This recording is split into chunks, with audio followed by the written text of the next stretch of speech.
Okay, so ngayong araw, ang aking pong ituturo ay mga maling pananaw pagdating sa pagbibiyata at pagdadalaga. Okay, last time, tinuro ko sa inyo yung mga ano ba yung mga pagbabago na nangyayari sa katawan ng babae at katawan ng lalaki kapag panahon ng pagdadalaga at Bibinata. Okay, kagaya nun sa babae, kapag ang babae po ay nagdadalaga, ito na po ay nagkakaroon sila ng suso or dede. Tama po ba? Opo. Okay, and then nagkakaroon sila ng menstruation or buwan ng dalawang period. Tama po ba? Opo. Okay? At the same time, sa lalaki naman po, okay, nagkakaroon sila ng Adam's apple, and then nagkakaroon sila ng malaking Muscle. okay? Nag-iiba rin po ang kanilang boses. Same time, dito na rin po dumating yung pagkakaroon nila na ay pagtutuli. Tama ba? Circumcision. Okay? So kung saan kailangan tuliin ng isang lalaki para maging malinis din ang aming ari o titi. Tama po ba? Opo. Okay. So, very good kayo ngayon kasi parang walang matawa na about sa mga dede, suso, puke, pepe, tite. No?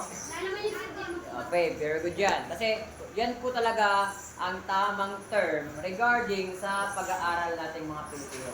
Okay? Hindi naman siya, ito, oy, kita na ang iyong ibon. Okay lang ba naging ibon ang tite? O bird. Alam natin, kapag sinabing ibon ay lumilipad. Okay? Then, kita na ang iyong flower. Ang flower ay bulaklak. Tama po ba?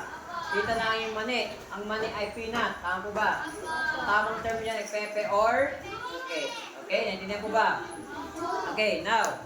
So, dadakot tayo sa mga maling panananaw o maling paniniwala pagdating sa pagdadalaga at pagbibiyata. Okay, una. Okay, pag meron daw pong menstruation or buwan ng dalaw ang babae, ano ang mga kanilang dapat gawin? Sabi sa maling paniniwala, hindi pagliligo. Kasi pag may dalaw daw po ang babae or regla, bawal na sila maligo. Tama po ba yun? Hindi po yung tama. Bakit? Kapag ikaw ay may regla o buwan ng dalaw, kailangan mo maligo. Anak, naintindihan po ba?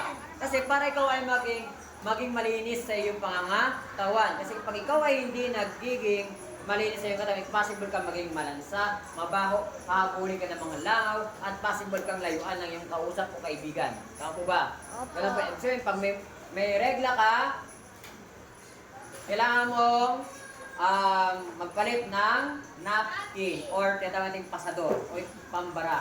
Okay? Para hindi ka matagusan sa iyong suot na short o panty. Naintindihan po ba? Opo. Next. Sabi rin po kapag ikaw ay may regla, ay bawal kumain ng maasim at maalat na pagkain. Hindi rin po yung pwede. Kasi pag sabi nila, pag kumain ka daw po ng maasim, ay possible na huminto ang iyong regla. Okay? Hindi daw po yun. Okay? Pwede ka pa rin po kumain. Naintindihan po ba? Next. Sabi daw kapag ikaw ay may regla or may buwan ng dalaw, bawal ka daw po gumawa ng physical activities.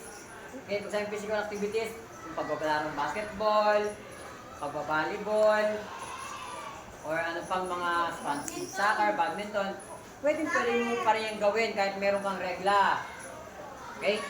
Ang gagawin mo lang, pag may regla ka, alam mo na tinagusan ka, dinatnan ka, magbaon ka lang ng napkin. Kapag alam mo kung pwede nang magparit lang. Gawin lang po kasimple para ma-maintain natin ang kalinisan sa inyong katawan, lalo pagdating sa babae. Next, ano pa? Sabi daw kapag ang babae daw po ay may regla, bawal na silang magbuhat ng mabibigat. Tama mo ba yun? Hindi.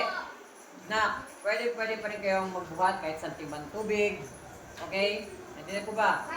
Kamay naman po ang inyong pambubuhat. Hindi naman po inyong puke. Okay? Kahit, hindi na po ba? Kaya pag nabubuhat, kamay, braso. Oh, hindi naman po ang inyong pepe o puke. Pag nabubuhat yan, pwede pa rin kayong bumuhat ng mga mabibigat na bagay or basta nakadepende kung kakayanin niyo po. Titignan po, pakiramdaman ng sarili kung alam niyo pong kaya yung buhatin o gawin ang isang bagay. Intindihan po ba? Next, ano pa kaya?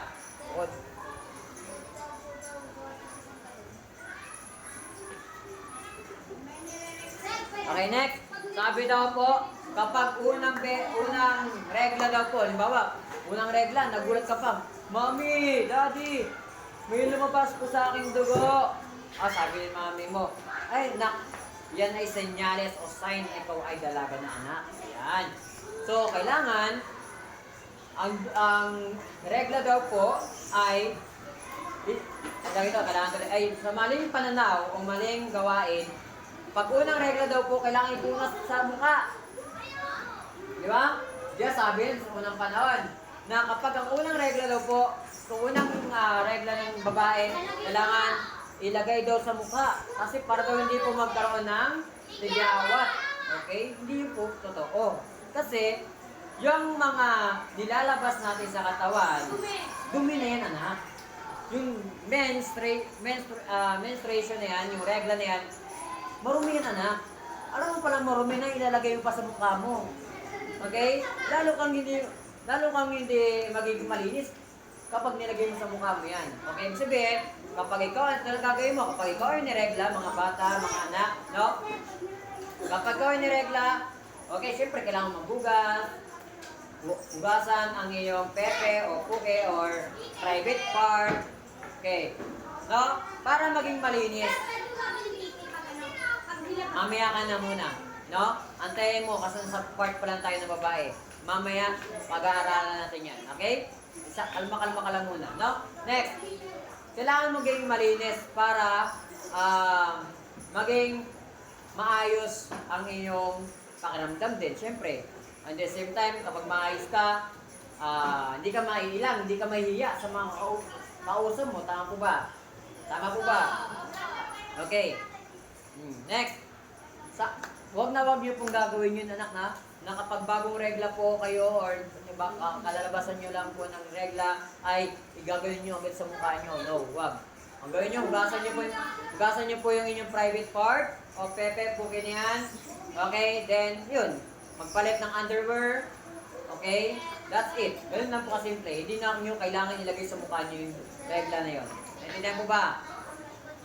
Naintindihan? Okay. Next. Tanong ko sa inyo.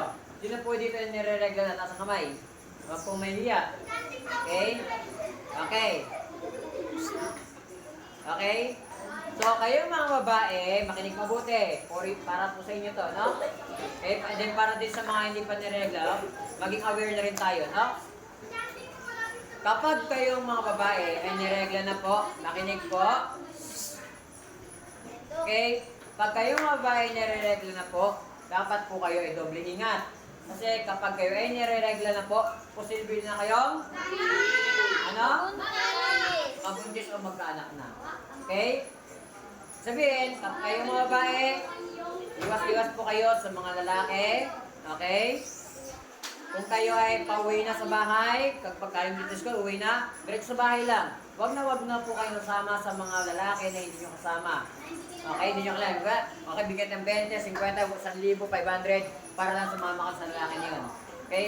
Wag nyo po gagawin nyo. Naintindihan po ba?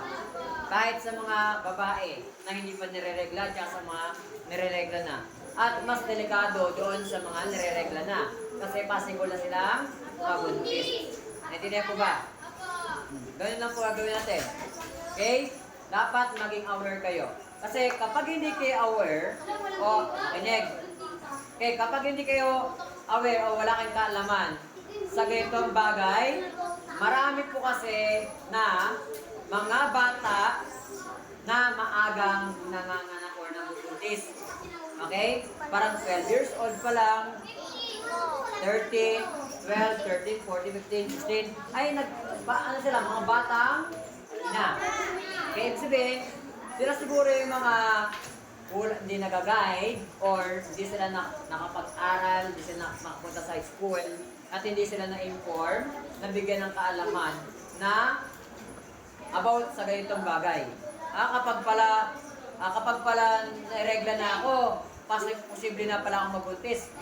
Pwede na akong mag-asawa. No, dapat sabihin, kapag kayo niregla na, dapat doble ingat ka. Naintindihan po ba? Pag-iingat ka, alagaan mo yung sarili mo, linisin mo yung mga private part mo. At the same time, ang mga sexual intercourse or mga ganyang sexual intercourse ay ginagawa lang po yan sa right time or right age. Kung kayo ay nakapagtapos na ng pag-aaral, kung kayo po ay nakapaghanap na ng magandang trabaho, at kung kayo po ay nasa tamang edad na. Okay, naintindihan po ba? Opo. Saka lang po yung ginagawa yung mga ganyang bagay. Naintindihan?